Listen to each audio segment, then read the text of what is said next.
नमस्कार मित्रांनो, माझ्या चॅनल टीच विथ राम मध्ये तुमचं स्वागत आहे. आज आपण व्ही-एस कोड इन्स्टॉल कसं करायचं आणि सेटअप कसं करायचं हे स्टेप बाय स्टेप शिकणार आहोत. तर आपण सुरुवात करूया. What is VS code? VS code एक free and light weight code editor आहे, जो की मायक्रोसॉफ्टने डेव्हलप केला आहे. यामध्ये आपण पायथॉन, जावा, वेब डेव्हलपमेंट असं करू शकतो. Why we use code? आपण व्ही-एस कोड का यूज करतो?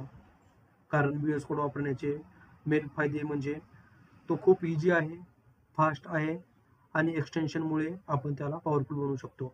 म्हणून बिगिनरसाठी हा बेस्ट एडिटर आहे. तर आता आपल्याला शिकायचं आहे व्ही-एस कोड डाउनलोड कसं करायचं. तरी आपल्याला पहिल्यांदा व्ही-एस कोडच्या वेबसाईटवर जावे लागेल. व्ही-एस कोड वेबसाईट code.visualstudio.com आहे आणि तिथे जाऊन आपल्या लॅपटॉपप्रमाणे OS सिस्टीमप्रमाणे आपल्याला आपला OS डाउनलोड करावा लागेल. तर चला आपण पाहूया VS code download and installation. मी इथे ब्राउझरवर आलो आहे आणि सर्च करत आहे VS code download for window. ही लिंक ओपन करेन. हा, आता माझ्या पुढे व्ही-एस कोडचा इंटरफेस आला आहे. त्यामध्ये माझ्याकडे 3 सजेशन आहेत, म्हणजेच 3 प्रकारचे ऑपरेटिंग सिस्टीम आहेत आणि तुमच्याकडे OS विंडो असेल, ऑपरेटिंग सिस्टीम लिनक्स असेल किंवा मॅक असेल तर त्याप्रमाणे तुम्ही ते डाउनलोड करू शकता. माझ्याकडे विंडो 10 हा OS असल्यामुळे मी इथे क्लिक करेन आणि डाउनलोडला सुरुवात करेन. तर आपल्याला पाहायला मिळेल की इथे डाउनलोड सुरुवात झाली आहे. तरी आपण 1 मिनिट वेट करूया. डाउनलोड झाल्यानंतर आपण नंतरचा पार्ट हा सेटअप आणि इन्स्टॉलेशन बघणार आहोत.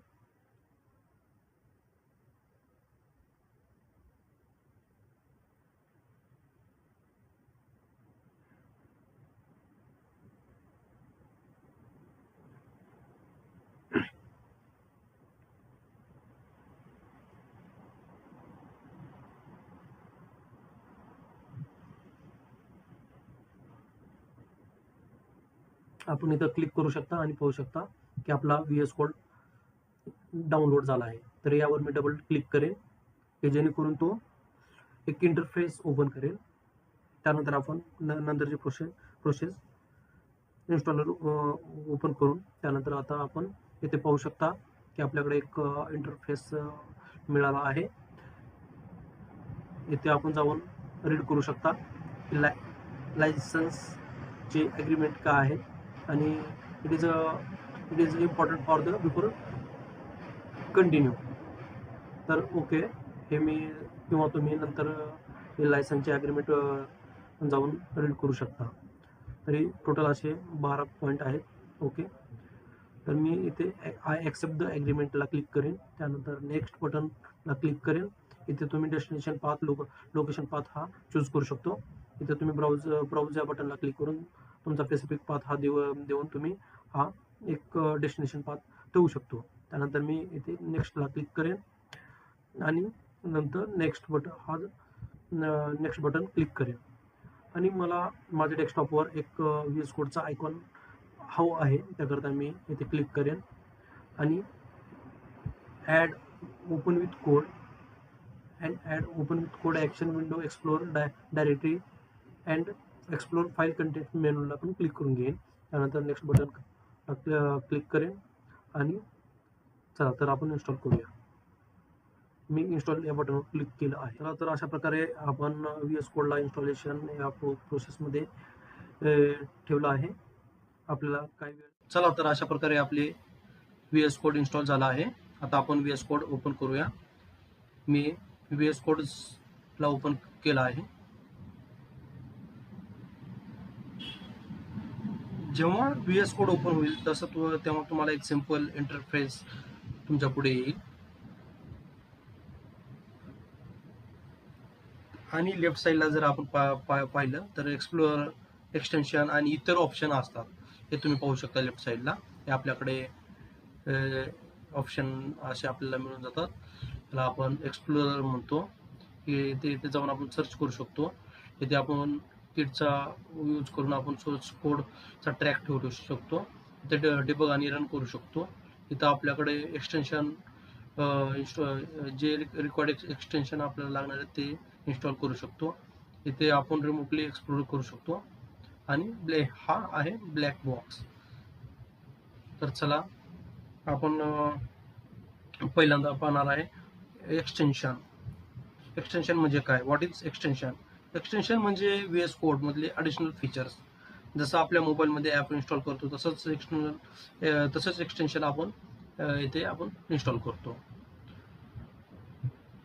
आणि वेन वी इन्स्टॉल एक्सटेन्शन हे महत्त्वाचं आहे की आपण एक्सटेन्शन केव्हा इन्स्टॉल केलं पाहिजे आणि करतो. एक इम्पॉर्टंट गोष्ट म्हणजे सगळे एक्सटेन्शन एकदम इन्स्टॉल करू नका. जेव्हा तुम्ही स्पेसिफिक लँग्वेजवर काम करणार असाल तेव्हा त्या रिलेटेड एक्सटेन्शन इन्स्टॉल करा. जर आपण पायथॉन शिकत आहे तर पायथॉन एक्सटेन्शन इन्स्टॉल करणे गरजेचे आहे. त्यामुळे आपल्याला ऑटो सजेशन, डिबगिंग आणि कोडिंग करण्याकरता इझी होतं. तर आपल्याला एक्सटेन्शन मध्ये जायचं आहे. पायथॉन आपण सर्च करायचं आहे. पायथॉन सर्च केल्यानंतर आपल्याला एक मायक्रोसॉफ्टचा पायथॉन आपल्याला मिळेल. तिथे जाऊन आपण क्लिक करायचं आहे. तुम्ही इथे पाहू शकता मी ऑलरेडी इन्स्टॉल करून घेतलं आहे. तर तुम्ही ते इन्स्टॉल करू शकता. त्यानंतर आपल्याला कोड रनर इन्स्टॉल करायची आवश्यकता लागेल. कारण आपण डायरेक्ट टर्मिनल न ओपन करता डायरेक्ट आपण कोड रनरच्या मदतीने आपण डायरेक्ट आपण कोड रन करू शकतो. आपल्याला कोड रनर इन्स्टॉल झाल्यानंतर असं एक आपल्याला बटन कोड रन करण्याकरता मिळून जाईल. त्या बटनवर आपण क्लिक करून डायरेक्ट पायथॉनची फाईल जी आहे ती आपण रन करू शकतो. इथे येऊन आपण कोड रनर हे एक्सटेन्शन टाईप केलं आहे. त्यानंतर आपण हे डायरेक्टली आपण कोड रनर इन्स्टॉल करू शकतो. तर यानंतर आपण पाहणार आहोत की पहिला प्रोग्राम आणि फाईल सेटअप कसं करायचं. मी तर फाईलवर क्लिक करेन, ओपन फोल्डर.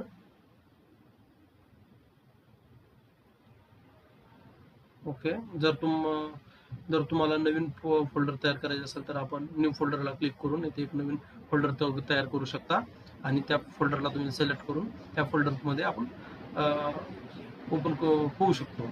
तरी माझ्याकडे ऑलरेडी एक मी ट्युटोरियल नावाचं फोल्डर तयार केलं आहे. त्याला मी क्लिक करेन आणि त्या सिलेक्ट फोल्डरला ओपन करेन. त्यानंतर माझ्याकडे अशा प्रकारचा एक ट्युटोरियल नावाचा इंटरफेस मिळेल. मी इथे जाऊन क्लिक न्यू फाईल करेन. त्यानंतर एक मला फाईल जसं की demo.py, first.py अशा प्रकारे मी इथे जाऊन माझ्या स्पेसिफिक फाईलचे नाव मी इथे टाईप करू शकतो आणि ते फाईल तयार करू शकतो. तर चला मी demo.py फाईल घेईन. आजचा माझा बेसिक प्रोग्राम असेल. याला आपण कमेंट म्हणू शकतो. आपण इथे पाहू शकता कंट्रोल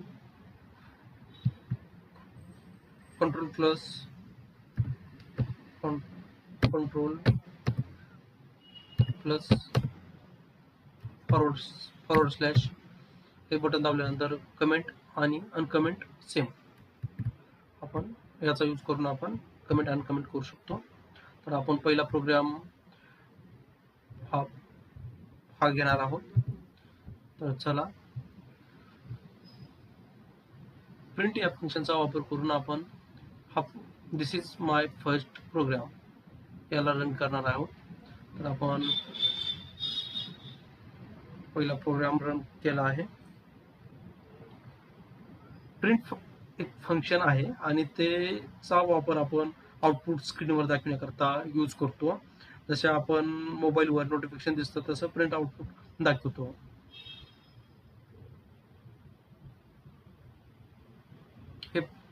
हे पाहू शकता की आपले उत्तर आपल्याला मिळाले आहे. दिस इज माय फर्स्ट प्रोग्राम. तर मी याला अनकमेंट करेन. त्यानंतर मी इनपुट फंक्शनचा यूज करून एखादी व्हॅल्यू नेम या व्हेरिएबल मध्ये स्टोअर कशी करायची. जर आपल्याला मॅन्युअली किंवा आपण असं म्हणू शकतो युजरच्या किंवा एखाद्या पर्सनच्या मदतीने एखादे इनपुट डेटा टाईप घ्यायचा असेल तर आपण इनपुट ह्या फंक्शनचा यूज करून आपण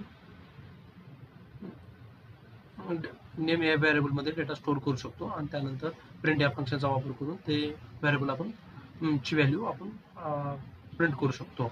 आपल्याला माहितीच आहे प्रिंट हे फंक्शन आपल्याला जे व्हेरिएबल मध्ये स्टोअर व्हॅल्यू आहे ते स्क्रीनवर डिस्प्ले करतं. ओके, तर मी हा प्रोग्राम रन केला आहे. तर आपण इथं पाहू शकता की आपल्याला एक मेसेज मिळाला आहे एंट्रीवर नेम. तर मी माझ्या चॅनलचे नाव टेक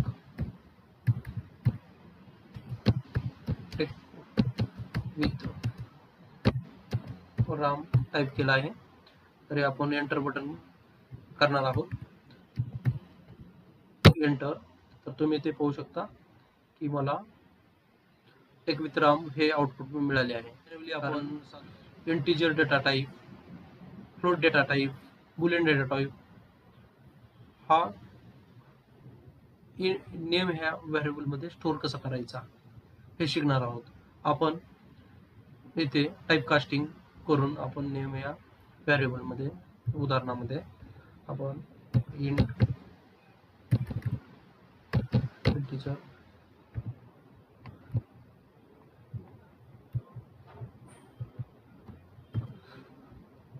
आपण रन करून पाहू शकतो. आता मला इथे इंटिजर व्हॅल्यू टाकण्याची आवश्यक आहे. तर मी 10 सॉरी इथे क्लिक करावं लागेल. 10 टाकेन तर आउटपुट हा मला 10 मिळून जाईल. यानंतर आपण शिकणार आहोत की व्हेरिएबल काय, इंटिजर म्हणजे काय, बुलियन काय, फ्लोट व्हॅल्यू म्हणजे काय, हे काय डेटा टाईप आहेत, त्याचा रिअल लाईफ मध्ये आणि रिअल प्रोग्रामिंग करताना काय यूज होणार आहे. व्हेरिएबल म्हणजे काय, व्हेरिएबल म्हणजे आपण असं समजू शकता एक आपल्याकडे बॉटलमध्ये पाणी जसं स्टोअर करू शकतो तसं एखाद्या व्हेरिएबल मध्ये आपण एखादी व्हॅल्यू स्टोअर करू शकतो. आपल्याकडे नेम हे व्हेरिएबल आहे आणि आपण त्याच्यामध्ये इंटिजर ह्या फंक्शनचा यूज करून आपण त्याला इंटिजर व्हॅल्यू स्टोअर केली आहे. जर इथे आपल्याला एक्झाम्पल मध्ये स्ट्रिंग ही व्हॅल्यू स्टोअर करायची असेल तर आपल्याला इंटिजर फंक्शन टाईप कास्टिंग काढून विदाउट टाईप कास्टिंग आपण व्हॅल्यू दिल्यानंतर स्ट्रिंग हे व्हेरिएबल स्टोअर करेल.